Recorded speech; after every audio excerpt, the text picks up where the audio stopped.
Hello everyone, আজ আমি আপনাদের সাথে শেয়ার করব দুরন্ত এক্সপ্রেসে সারাদিনে কী কী আমাদের খাবার দিয়েছিল।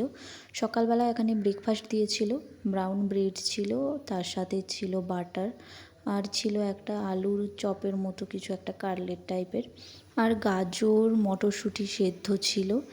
ব্রেকফাস্টের পরও চা দিচ্ছিল, তো আমরা কফি নিয়েছিলাম।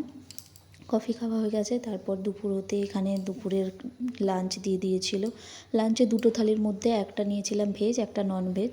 তো একটা ছিল চিকেন আর বাকি আরেকটা ছিল পনির। তারপর লাঞ্চ করে এখানে একটুখানি মুভি দেখে নিচ্ছিলাম। মুভি টুভি দেখে তারপর একটু শুয়ে পড়েছিলাম। তারপর বিকেল হতে এখানে সন্ধ্যের স্ন্যাক্স দিয়ে চলে গেছিলো। এখানে ছিল একটা স্যান্ডউইচ, চানাচুর, আর ছিল একটা সোনপাপড়ি। তারপরেও চা দিতে এসেছিলো, চা আর নিইনি।